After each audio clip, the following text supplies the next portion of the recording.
ఈ రోజే డౌన్లోడ్ చేయండి. మీ ఫేవరెట్ షోస్ చూడండి. ఏం అనుకుంటున్నావే? ఏం చేయాలనుకుంటున్నావు? అందరి ముందు నన్ను బయట పెట్టాలని చూస్తున్నావా? నువ్వు హర్ష భార్యవని సమాజానికి తెలియాలనుకుంటున్నావా? అది చెప్పడానికి ఇదంతా చేస్తున్నావా? చంపేస్తాను చంద్రిక. రోజు రోజుకి మితి మీరిపోతున్నావు. చంపి పారేస్తాను. జాగ్రత్త. ఏయ్, ఏంటి నువ్వు నాకు వార్నింగ్ ఇచ్చేది? చంపేస్తావా? చంపేవి చూద్దాం. రా చంపు చూద్దాం. తెగించానంటే నేను నీకంటే మొండిదాన్ని. నీ ప్రతాపం నా దగ్గర చూపించకు. నీ పేగులు తీసి మెళ్ళ వేసుకుంటాను.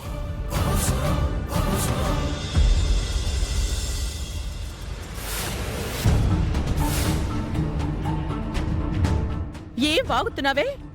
నీకన్నా పిచ్చి పట్టిందా? నువ్వు ఏమైనా అనుకో, ఇక నీ పైత్యం పొగరు నా దగ్గర చూపిస్తే ఊరుకునే ప్రసక్తే లేదు.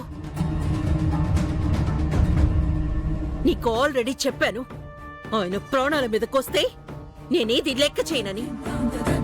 ఈ విషయం నీ తలకి ఇంకా ఎక్కినట్టు లేదు. ఎక్కించుకొని నీ కోడలికి గట్టిగా చెప్పు. ఏం చెప్పాలే? రెచ్చిపోతున్న వాళ్ళకి ఏం చెప్తావు? నిజమే చెప్పు మరి. నీ కోడలికి నేనెవరో చెప్పు.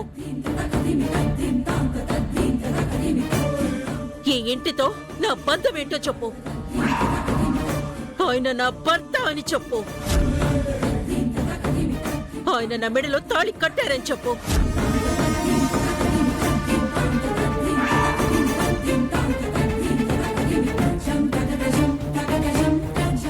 అందుకే నేను ఇంట్లో ఉంటున్నానని చెప్పు. నేనెందుకు పని మనిషిలా ఉంటున్నానో ఆ అగ్రిమెంట్ గురించి చెప్పు. అందుకని నువ్వు నన్ను బయటకు పంపించలేవని కూడా నీ కోడళ్ళకి చెప్పు. పద. నా ప్రాణం పోయినా నేను చెప్పను. చెప్పవా? చెప్పను చంద్రిక. తెలుసు కదా, అర్థం చేసుకో. అప్పుడు నీ కోడళ్ళని నోరు మూసుకుని ఉండమని చెప్పు. వాళ్ళకి క్లియర్ గా చెప్పు, ఈ ఇంట్లో హర్షవర్ధన్ గారి బాగోగులు చూసుకునేది చంద్రికానే అని ఆ మొహాలకి క్లారిటీగా చెప్పు. చెప్తాను చంద్రిక, అలాగే చెప్తాను.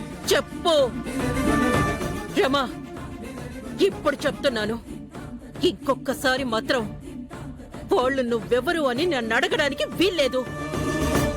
అలా నన్ను ఇంకొక్కసారి అడిగారో నేనెవ్వరినో నేనే క్లియర్ గా చెప్పాల్సి వస్తుంది. చెప్పేస్తాను, జాగ్రత్త.